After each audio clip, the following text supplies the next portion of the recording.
Hi, everyone, and welcome to the podcast. We have monthly contributor and good friend and patriot, Mr. Rob Cunningham, joining us on this fine day to give us all of the insights financial, both on the crypto and a little bit on the currency side as well, and just to have a general conversation of where he sees things in the landscape of what we're anticipating. If you're new to the podcast, please do like, subscribe, and share, as it helps the channel grow and others to gain in the knowledge you're currently being afforded. As you probably know by now, Rob is patriot, retired military vet, truther, family man, husband, and has his own channel podcast called The Cool Show. And it befits his demeanor as well. Good fitting title. And as always, I am pleased and honored to bring back the one and only Mr. Rob Cunningham. Thanks for joining us, sir. How are you today? Brother, better than I deserve, and thank you for the invitation. It's an honor, believe me. Well, a lot to cover as always. And so I'm going to start with an article that you put in our private group this morning that we're obviously going to share with the audience. I'm going to play this clip and I'm going to have you talk about it and what the subtext and the impetus of the information was, if you will. So let me give me a second to cue that up, and we will do so thusly. So folks, take a listen to this video that Rob put up on his channel, I believe this morning earlier, and then we'll get Rob's insights on it. What if money finally told the truth? For decades, value moved through a maze of friction, corruption, and delay. Fragmented ledgers, clogged wires, bankers stamping papers while the world waited. Then came a neutral, mathematical liquidity steward built for truth. XRP, decentralized, atomic, perfect, verifiable, transparent, inspectable. Real-world assets, stock certificates, currency notes, property deeds, commodity contracts transforming into digital tokens and moving across the frictionless XRP bridge at the speed of light. Each settlement creates a geometric timestamp recorded by mathematical precision, instant finality showing completed transactions. All assets, stocks, currencies, real estate, commodities convert across the bridge instantly. 3 to 5 second finality, atomic settlement, zero counterparty risk.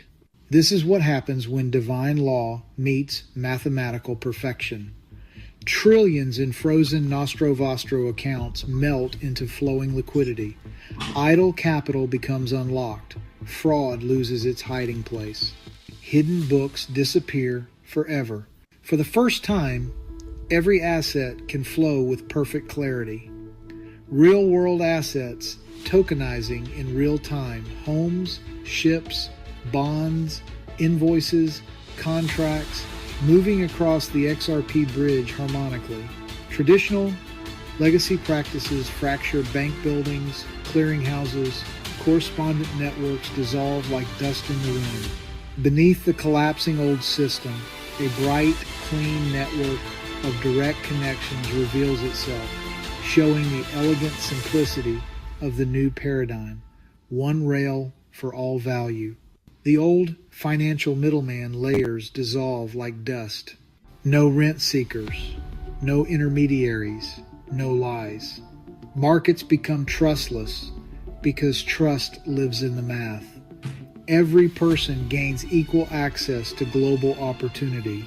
A farmer in Kenya, a fisherman in the Philippines, a merchant in Brazil, all transacting globally on equal footing. A financial system that includes everyone. When money moves honestly, nations choose prosperity over conflict. Transparency leads to peace.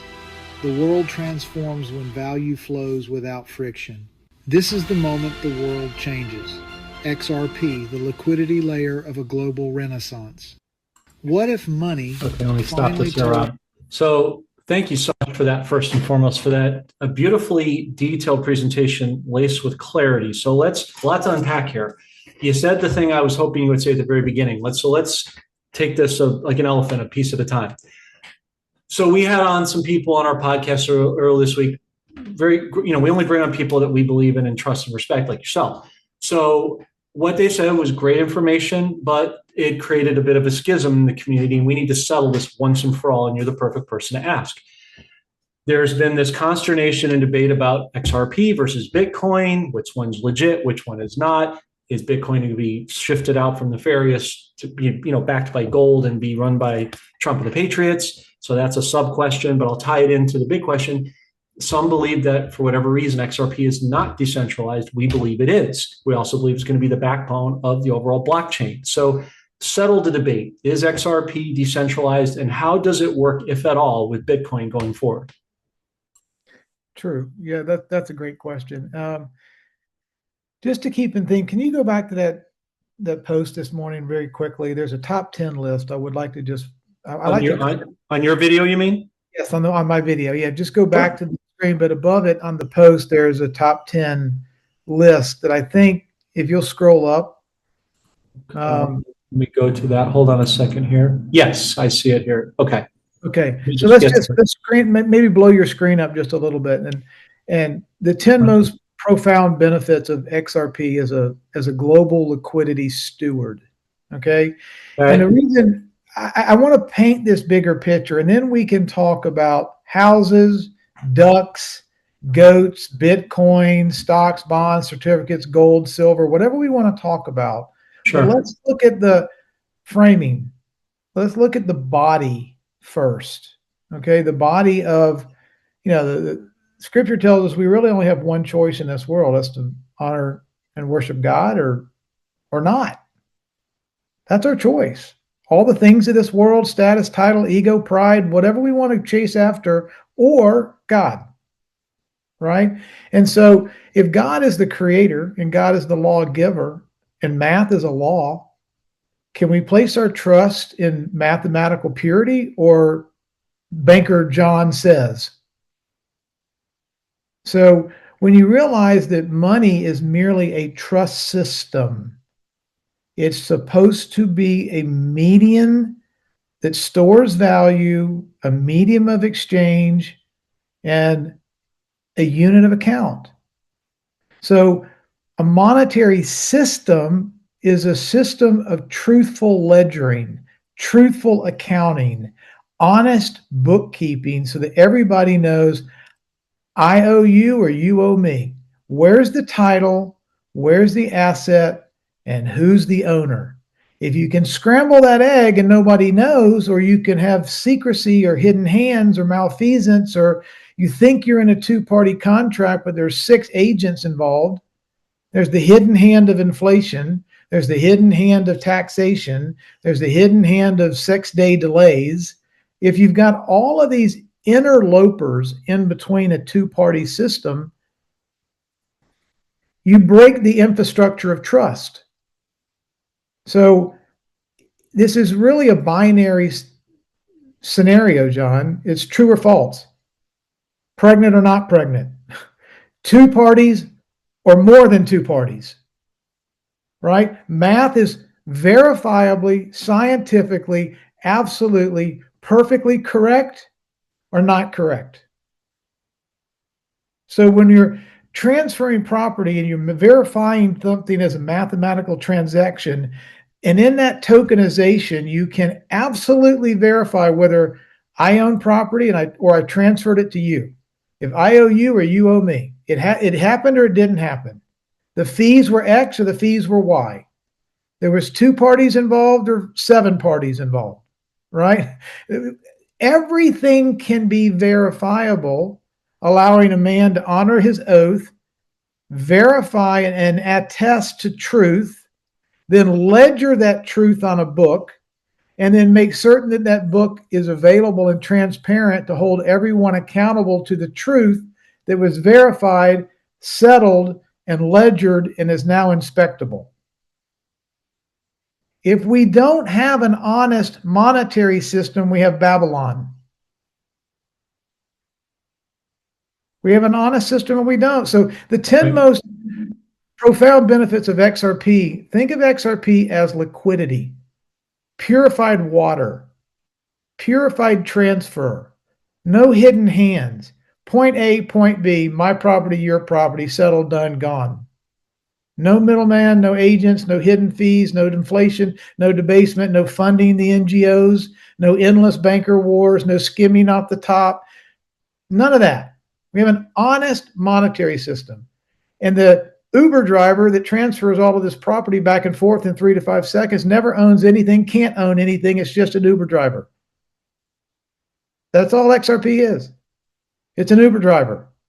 It's a transportation mechanism, a mathematically executable transportation system of 100 billion Uber drivers that are designed to move property from point A to point B, honestly, as a steward, not as a hoarder of wealth.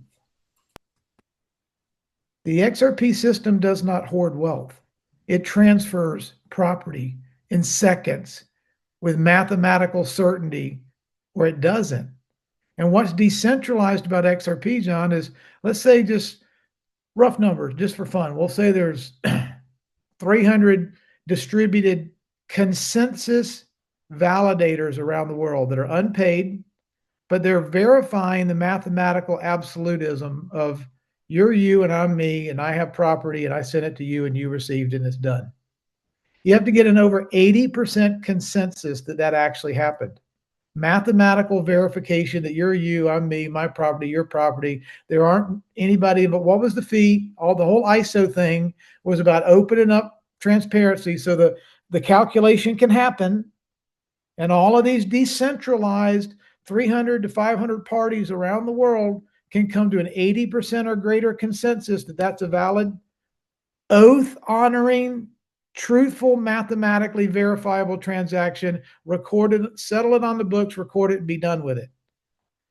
All of that, John, is decentralized. All of it. No one's paid to mine a vote. No one's paid to come to an 80% consensus. No one's incentivized to rush as fast as they can and build up as much computer processing power as possible so we can beat the other guy and get more XRP paid to us.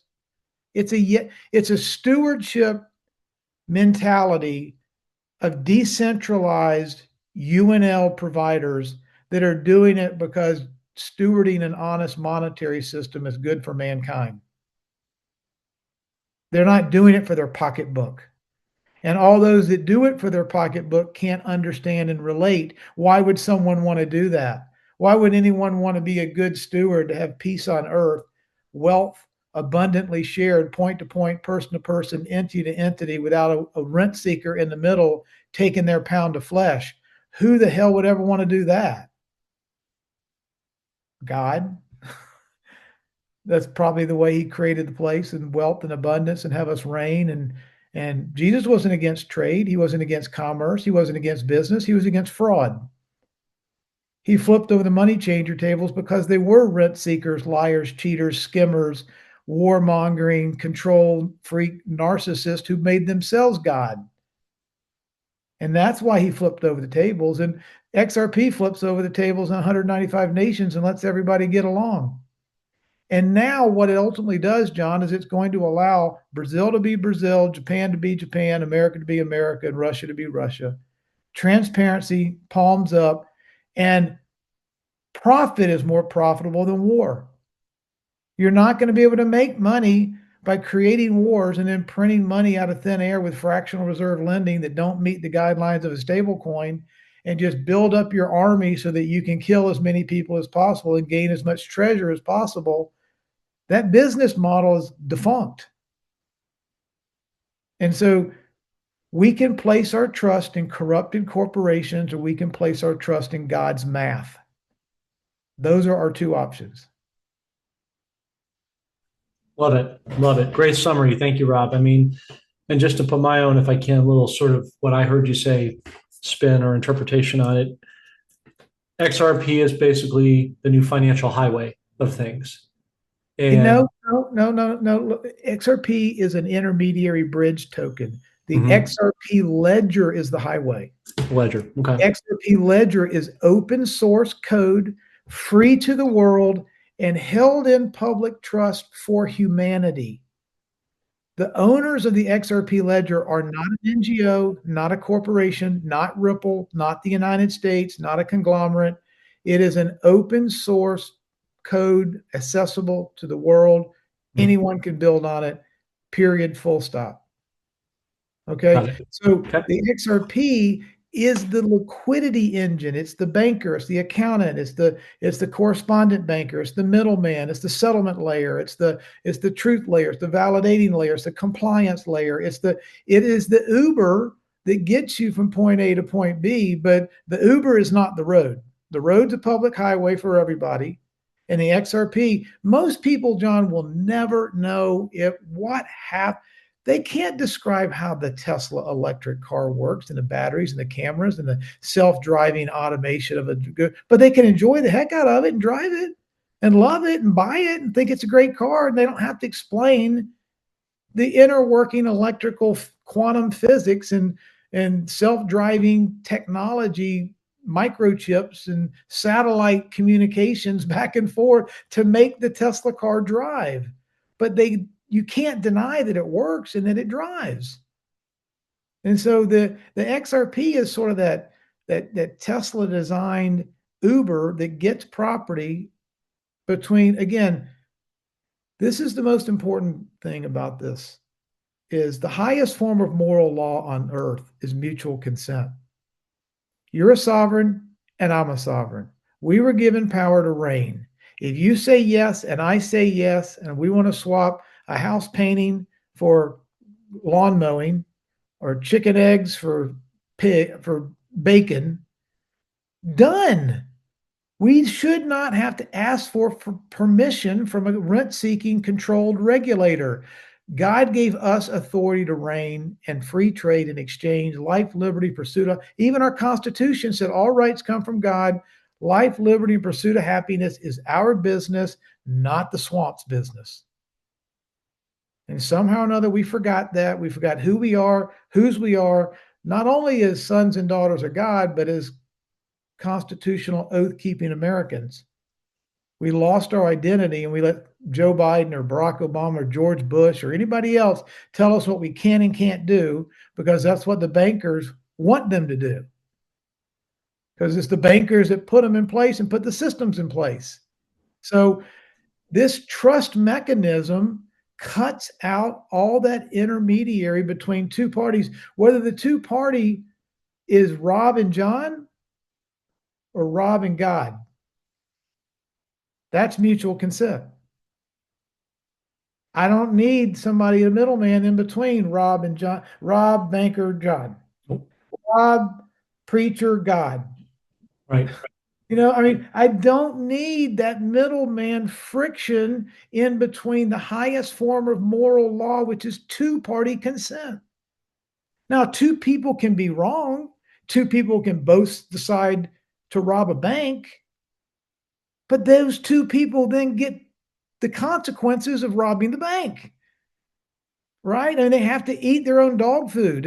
It's like, if you unplug a lamp from the wall outlet and the lamp stops working, you go in the dark, is that God's fault that you unplug the plug from the wall? Plug it back in. But why blame, oh God, why are you making my life so dark? Plug the damn switch thing in the wall. Right. I'm not holding back the electricity. You're the one that walked away. You're the one that unplugged the plug. Plug it back in and the law will work again. The law doesn't stop. The law is not conditional. The law isn't, I know what you did last weekend. Oh, you're a felon. The laws don't work for you anymore, pal. It doesn't work that way. The laws are, God never moves or changes. The laws and the principles are the laws and the principles. We are destroyed for our lack of knowledge. It's not the plug in and out of the wall. It's who put the plug in the wall or who pulled the plug out of the wall. That's the only equation. Don't blame God. God does what God says he's going to do yesterday, today, and tomorrow. Yep, if you're not consistent. If maybe you're having a problem in life, you're unplugged. Yeah. Free will is ultimately what you're talking about. So thank you, Rob. So that gives the sort of the foundational construct of the new financial system as you laid out. So then let's go to part two real briefly before we move to the next point, which is the debate between, XRP, Bitcoin, which is good, which is bad, yada, yada. do those two have a place to work together in the new world we're moving into? They absolutely could, John. I mean, look, every a pickup truck's different than a airplane is different than a horse and buggy. Okay, they all three have functions. They all have use cases. They all have protocols. They all have limitations, right? Uh, Scalability, cost efficiency, security, layer one versus layer two.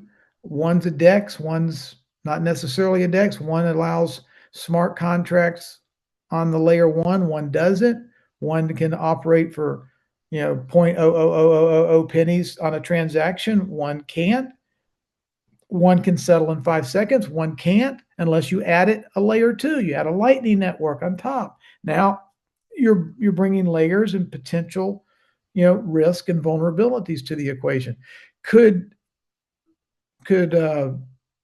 Bitcoin be wrapped and then transported across the XRP ledger with 3 to 5 second settlement? But that's the token. Could it become a real world asset tokenized, just like a share of Tesla stock or a car title, or diamonds or gold or silver that are tokenized?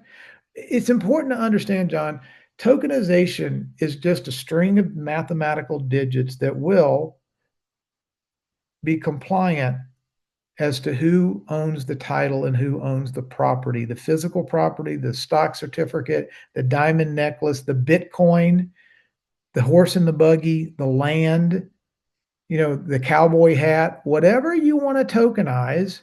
It can be reduced to code that is compliant, lawfully recognized, and ledgered on a book.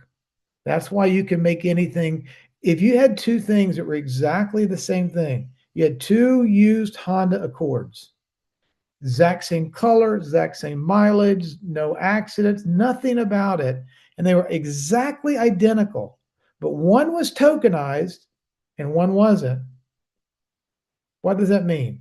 The person has a tokenized Honda Accord, could switch it on their button and click and transfer it to you in seconds. So because it's more liquid, it's more valuable. If the other one's not tokenized, you got to go to the bank and you got to sell it and you got to transfer the title and you got to get somebody else has got to get a loan or pay you cash and you got to get a letter of a notary republic to sign something. And it's going to take about 7 days for me to sell my car to you and you buy it and a bunch of paperwork. Well, would you rather click a button and transfer ownership of that Honda Accord or spend 7 days going through the process? So all things being equal, tokenization brings liquidity, and liquidity brings value. And there's a time value of money. We don't have to worry about loaning. We don't have, whatever it is that we do, what if 12 people wanted to buy my Honda Accord? I could sell 1/12 to 12 people and they have 1/12 ownership. How about that? I can fractionalize my real world asset. So people need to understand that, crypto just means software, and software is just ones and zeros. And ones and zeros in software can be mathematically verifiable and calculated as true or false. And if everything, the reg tech, the ownership, the identity, the wallets, if everything is verifiable, John, then we can have this liquidity system and accounting system that's free of rent seekers and free of thieves and free of people trying to centralize and free of me even needing a bank. If I have a wallet, why do I need a bank and a wallet? How about I just have a wallet and I do me and you do you? Well, that sounds great in theory, but I know how the world works. Well, maybe because the world works the way it was, this is the miracle of innovation and creativity that sovereign people have put together to counteract the way the world works. And this is another money changer flipping operation.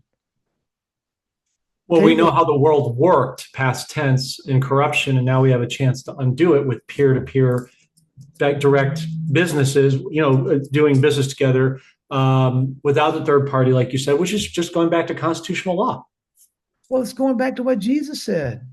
Right. These things I've done, you can move mountains with your faith. Yeah. If you understand the power of faith and the power of law and the power of I am that I am, these things I've done, you can do and even greater things. What are the biggest mountains in the world today? Central banks, pretty big mountains. They corrupting everything. Can we move those central banks? Can we implode them, dissolve them, render them irrelevant, make them obsolete, make them blockbuster and go into a Netflix era? Well, if Jesus said, these things I've done, you can do and even greater things, and you can move mountains if your faith is aligned and proper. Oh, yeah, but he wasn't talking about XRP being able to move the central banks. Could you please point to me in the scripture where he doesn't say that? Where he says that's impossible?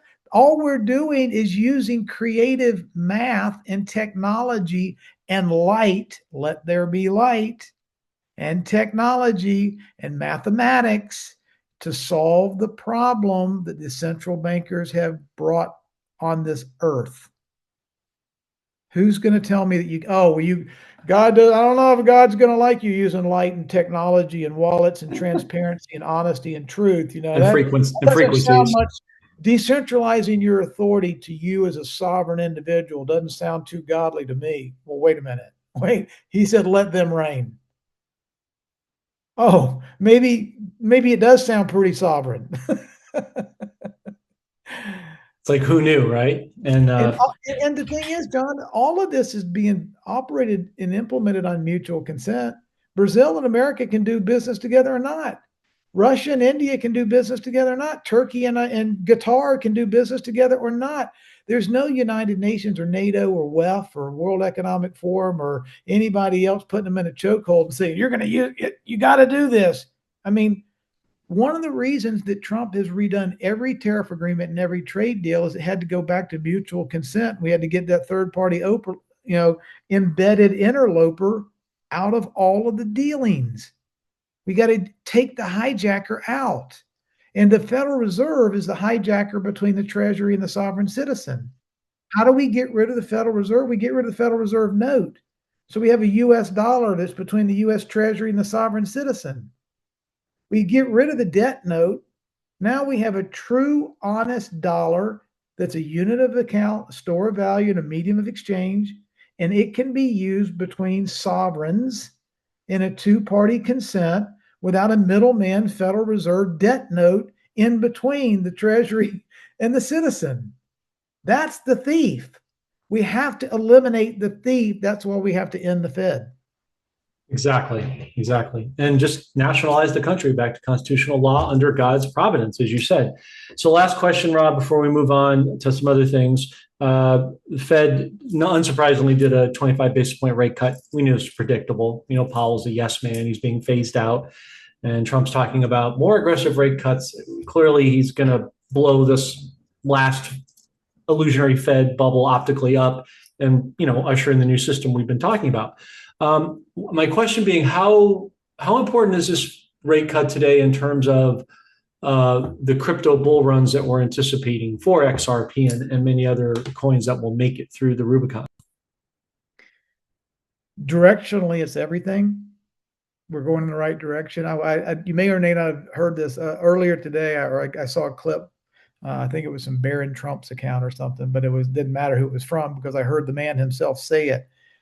President Trump was on a dais on a podium, and he was addressing a big crowd, but he was speaking directly to two gentlemen that were in the crowd. One was Chris Wright, and one was Scott Bassett. They're both with the Treasury Department.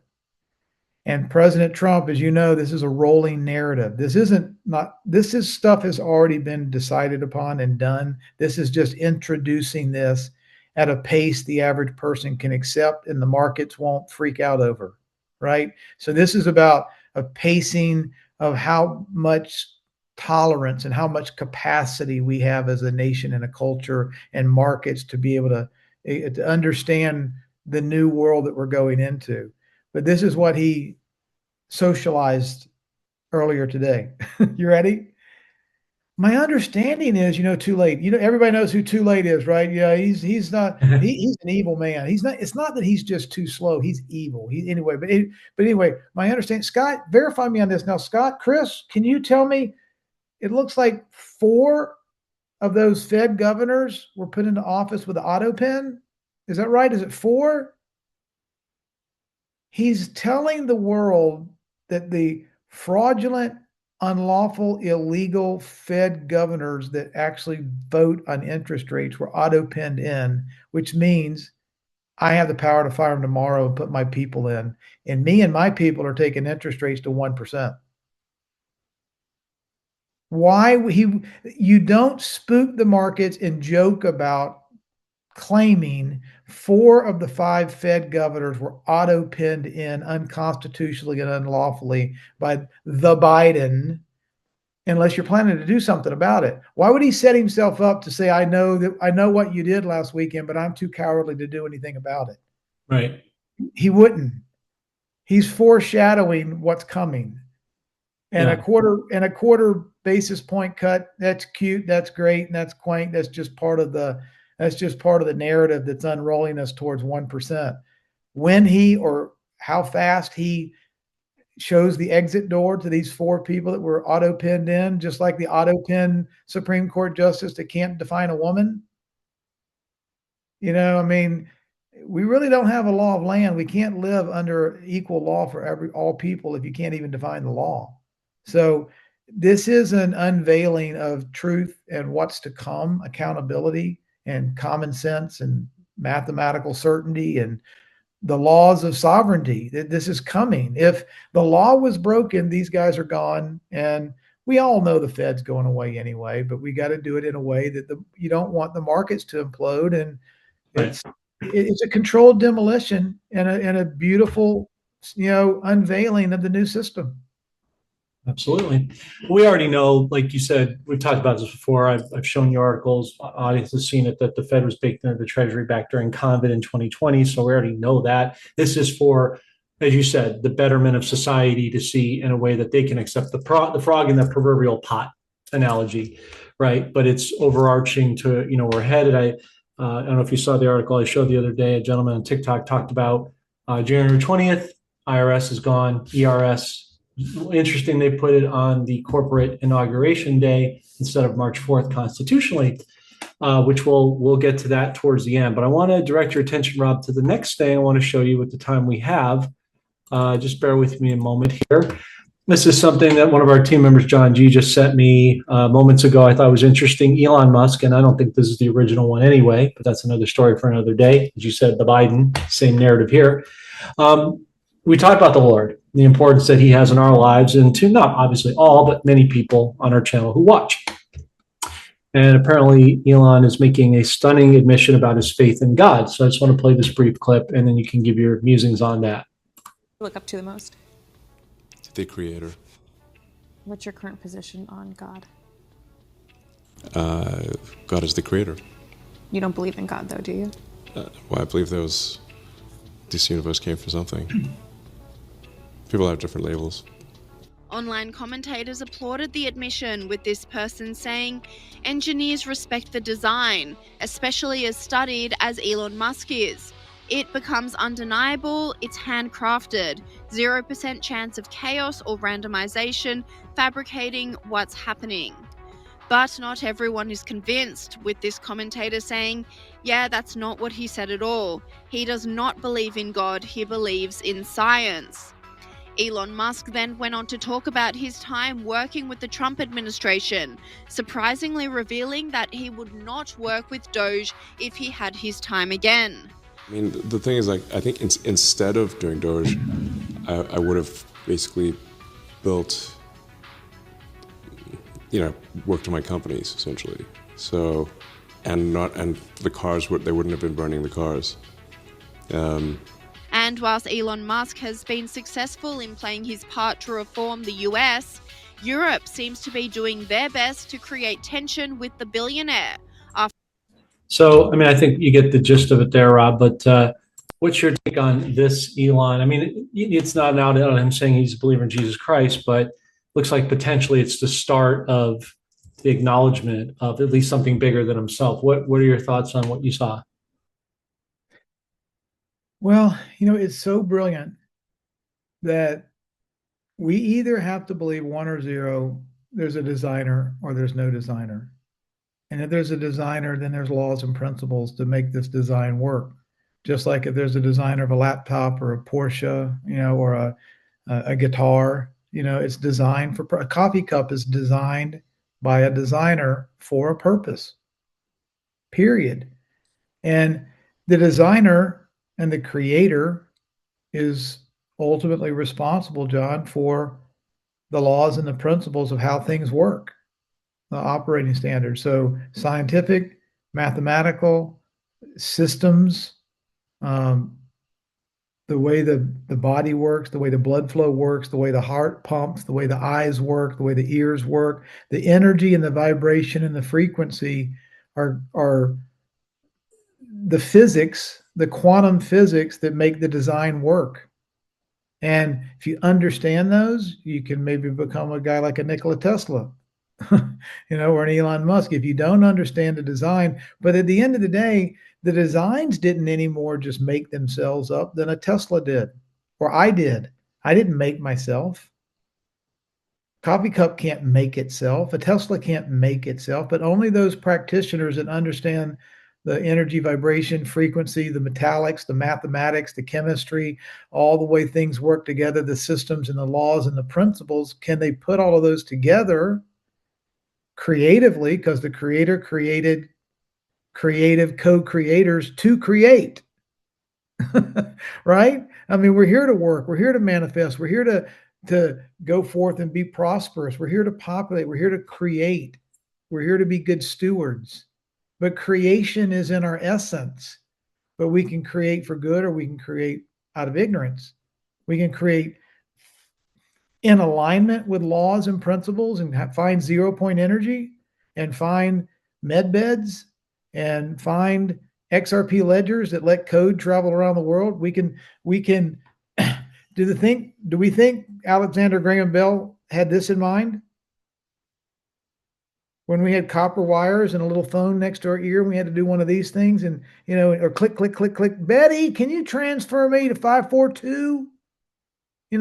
Did anybody think that this was next? Mm-mm. When we got this first, did anybody think that we'd be able to push a few buttons and a driver would show up and take us to the airport? I mean, there's an infinity to the creativity to create. Okay, but they all work on laws and principles. And we either we have faith in those laws and principles, because if we know who the issuer of the laws and principles are, that's what we have faith in. We don't just say, oh God, Jesus, take the wheel.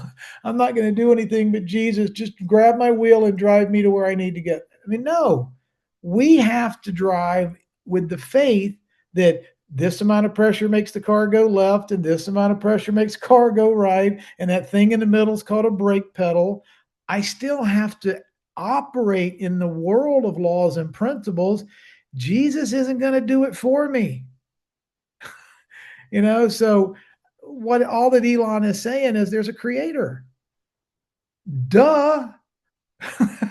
We can embrace the creator, or we can fall victim to religiosity and dogma and stupid chants and theoretical inherited groupthink, or things that make you want to sign up for the membership, rehearse all the words, pay the 10%, and wait till you die to get up in the pearly gates. And it doesn't really apply to right now, because that's our job. You just kiss the ring, bend the knee, do as you're told. And then when you're all done down here, we'll let you go play with God up there. That's religion. Jesus spoke one time in the New Testament about religion. He said, avoid it. Stay away from it. Faith is a oneness in the now with our Heavenly Father. Religion is a business construct. And I'm not saying there aren't good people trapped in a bad system, because there are, and I are one. I was one. Okay? Hook, line, and sinker. We're born into a system of trust and tradition. My mama took me to church. My dad took me to church. They didn't do it because they hated me. They thought they were doing the best, but they didn't quite understand. They had been deceived as well. Jesus didn't come to set up a religion. He came to establish, show us how to have a relationship with the Father, not how to join a club. So if money gets in the way of the membership thing, and God doesn't want our money, God didn't care, God doesn't need anything, God has everything. He doesn't want our money. He wants our heart and our soul.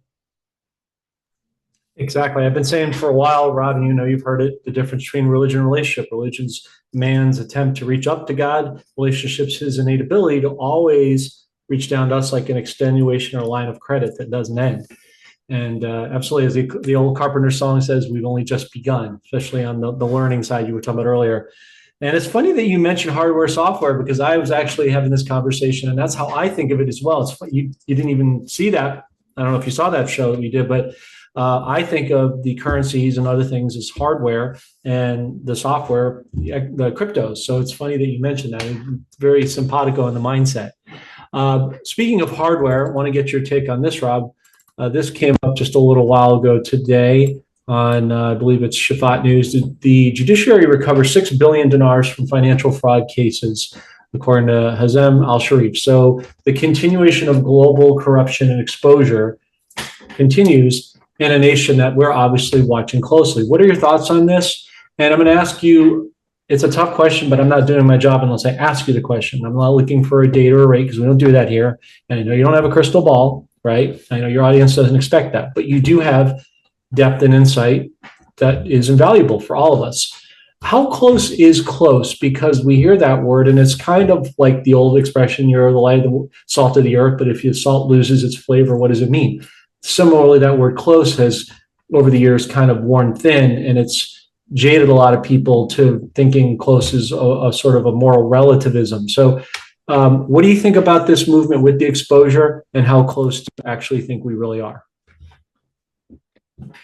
Well, I think we're very close, brother. I think, look, we're not going to operate in a world where it's some percentage fiat, debased, broken, crooked, NGO money, and some of it is sound, stablecoin, digital, verifiable, trust-based assets. Okay, we know what has happened over the long history of what warmongers do when they go in and they're gonna look. I was a part of Desert Shield and Desert Storm. I'm ashamed to admit it. I did it for the right reasons, but I was a useful idiot for the machine.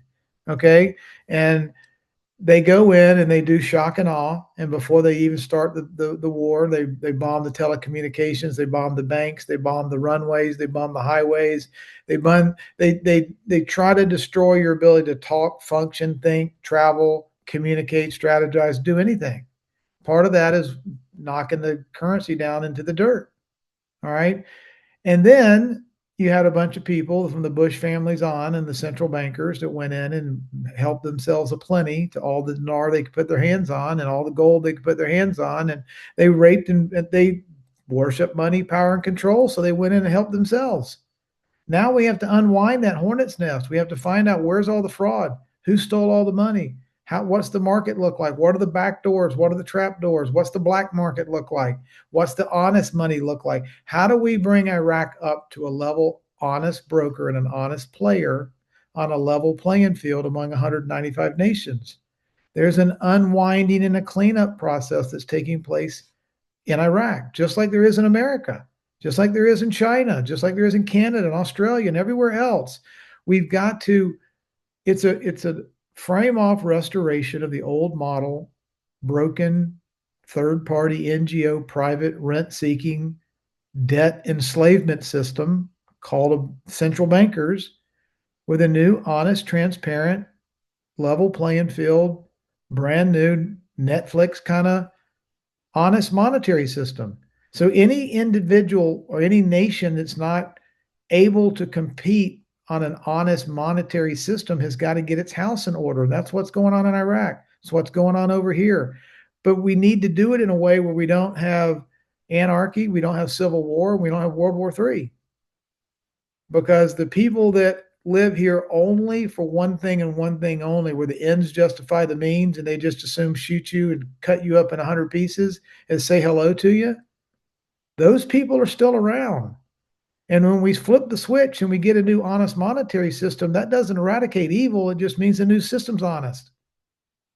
We're still going to be walking through the valley of the shadow of death, and we're still going to be victim to either being destroyed by our lack of knowledge, or maybe we can humble ourselves and walk a little closer in our relationship with God. I mean, when the slaves were rescued from Egypt and they crossed the Red Sea, they were free, but they weren't found. They walked around for 40 years, pissed off and angry with a chip on their shoulder. They were no longer slaves, but they didn't know what the hell to do. They didn't know how to manage themselves. They didn't know how to govern themselves. And they blamed God, and they were mad and pissed off at everybody because now I'm over here. I'm not in jail cell anymore, but I don't know what to do. And God, what fine mess you got me into, God. Thanks a lot for setting us free. I mean, they had to let that whole generation pass till the new generation came back up and tried to get aligned with a relationship with God. Because the ones that came out of slavery, but they remained bitter and closed-minded, and they didn't have a relationship. And so we are going to get ourselves out of debt slavery, but that doesn't mean our marriage is going to get better. We're going to drink less. We're going to be less of an asshole, right? I mean, you get a bigger bank account that can just make your problems that much bigger. The old, win the lottery syndrome, right? How many people wreck their lives when they win the lottery because they don't have the mindset to handle the wealth, to deal with the problems that are heart issues, not money issues. This is, I love the saying, there's a double meaning to the idea that we have it all. We were born with it all. We have it all. We have access to God and the infinite oneness of the relationship, where if my people will first humble themselves, forget all the things they think they know, get your ego and your pride, put it in check, park it over here, and now seek me and my laws and my principles with all your heart, mind, soul, and strength. You have no idea the plans I have for you. Your cup will run over 30, 70, 100-fold, but you got to first take your ass off your shoulder. And you got to humble yourself. And you got to feel, I know what you've been told. I know you went to college. I know about your degrees. I know about who your grandmama was. I know how beautiful your wife is. Humble yourself and come over here and let's start looking at truth. Let's look at why we got here. There's a creator. Elon Musk just said it. I believe in a designer, a creator. Well, he's probably smarter than all of us combined. I'm just saying. He made me. He's probably smarter than me, right?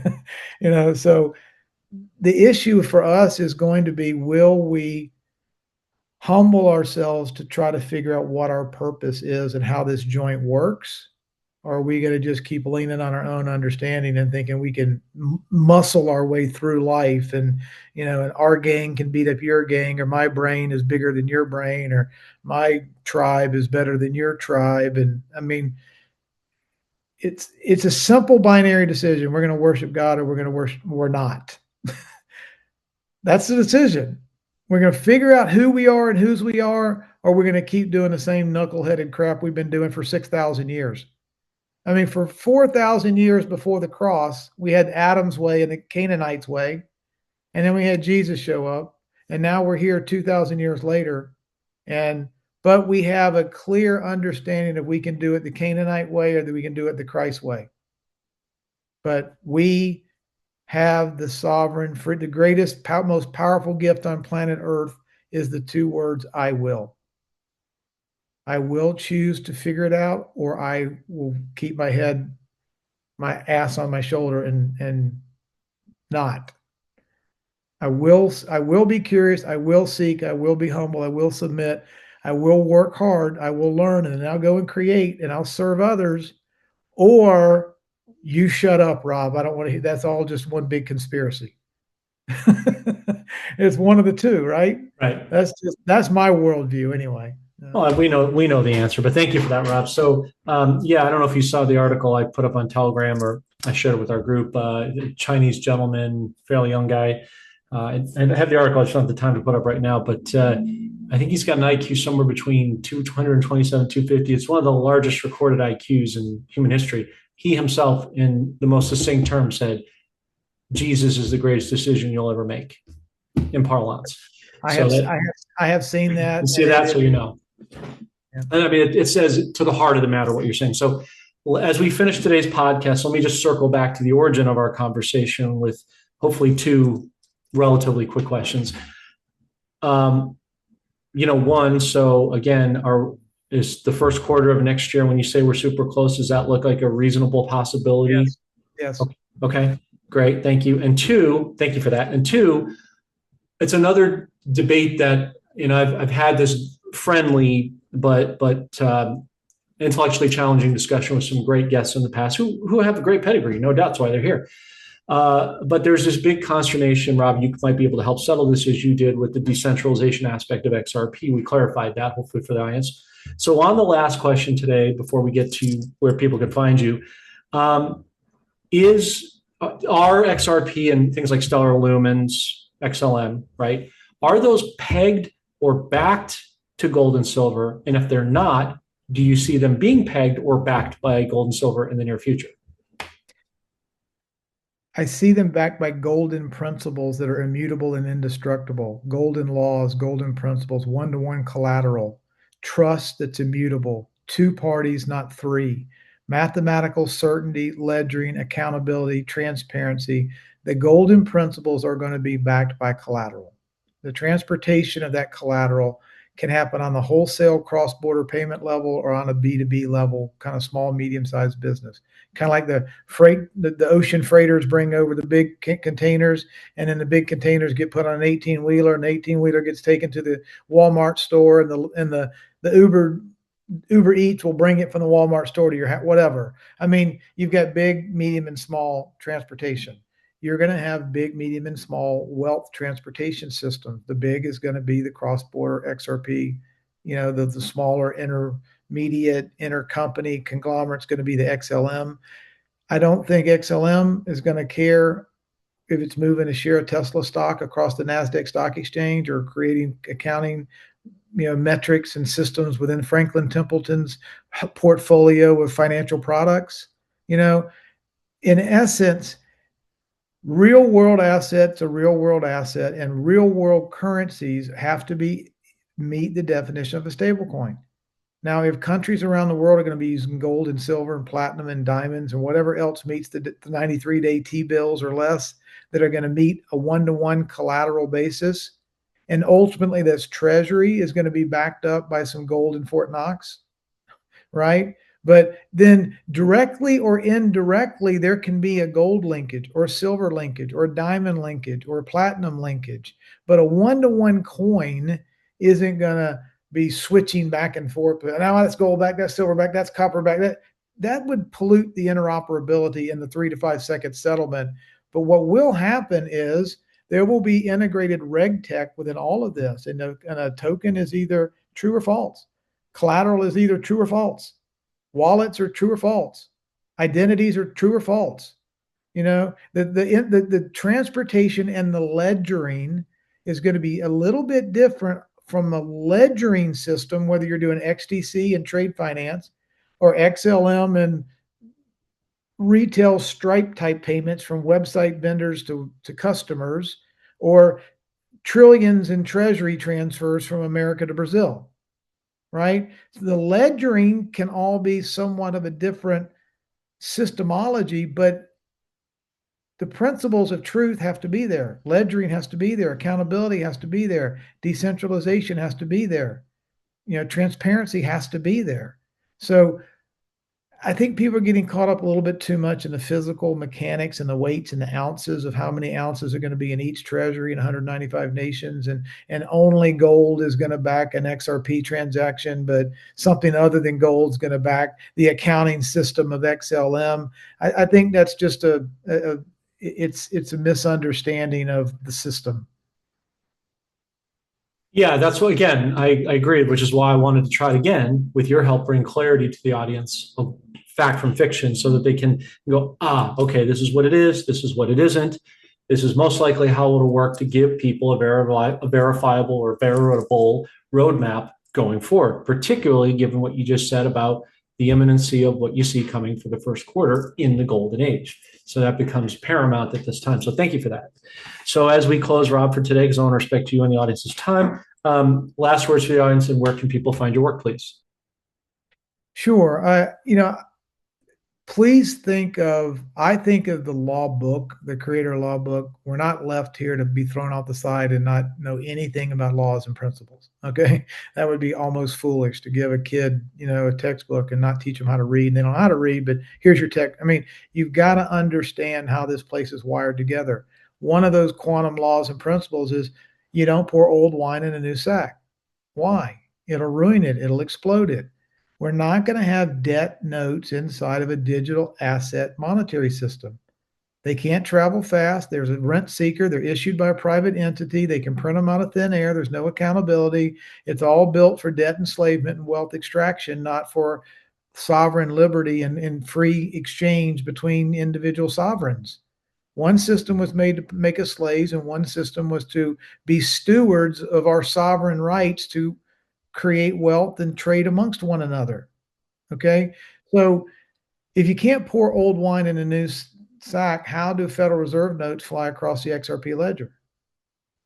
How do the things that make the Rothschilds and the Soroses and the World Economic Forum systems work when we have an honest monetary system and we're trying to do 3-second accountable settlement, and these guys would rather blow our countries up than open up the books and show how much they've stolen from us. It's going to be very difficult to be running these two systems simultaneously. So when everyone is up and we've got new wine flowing through the system, there won't be any old wine. There won't be any old, dollars and as we've known them to be. So we're going to go to assets. We're going to go to transparency. We're going to go to wallets, and we're going to go to sovereignty. And you can't have a world that's 50-50, 70-30, 80-20 doing that. If we're going to have a level playing field, it's going to be level for everybody. It's not going to be level for some.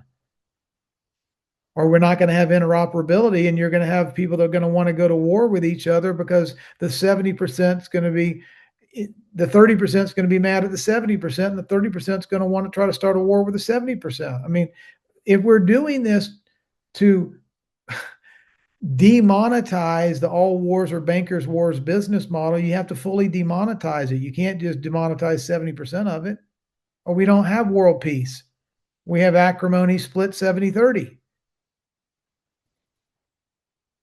It's 100% true. It's all or nothing equation. It's like you said in the beginning, either you believe in God or you don't. It's not, he said, you're either for me or against me. You can't waft in the middle. I'll spit you out. So you're absolutely right. The math equation is true or false. The assets are there or not. The gold's in Fort Knox or it's not. You're a male or you're a female. Period. It's true. It's binary. Yeah. I wrote a song, or I had a song that AI helped me create it, but it's called The Binary of the Soul. And everything is a 1 and 0. The pixels that you and I are speaking with each other, how we're presented on this screen, are all pixels.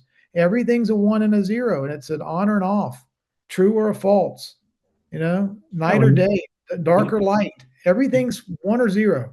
When you go to pay your bills, you either have the money or you don't. The bank's not like, well, you kind of, sort of. No, it's a yes or no. It's black and white. In a world that wants to create confounding confusion, Christ cuts through all that with the clarity, to your point. So as a summation to what I heard you say is utility, real-time settlements, right, in seconds, based and backed in some form or faction, whether it's pegged or backed by precious metals for stability for the old/new system. And that's beautiful what you shared. And we'll, of course, put all of your links in the description so people can check out your podcast, because we love it and many others do as well, obviously, hence why you're here, amongst many reasons. And folks on our side, as you know, this is a really critical time during the holidays. You've seen silver go up more and more sequentially each month with no surprise, because we see the new /old system we're going into. One of our chief sponsors, Noble Gold, has been really great and loyal to our channel, but also many other great channels as well, like X22 and the like. And so they're running a great silver promotion for any qualified accounts, whether that's retail sales, 401k IRA conversions. 10 ounces of silver, which quite probably equates somewhere between $600 to $700, depending on spot price and sell and all the rest of it. These are rare minted coins just for the season. So please check out Noble Gold in a link in the description and below this video. Rob Cunningham from the Cool Podcast, Christian Patriot, former military and family man. Thank you for joining us and providing all this clarity information that I know I appreciate and our respective audiences do as well. Thanks for your time and attention today.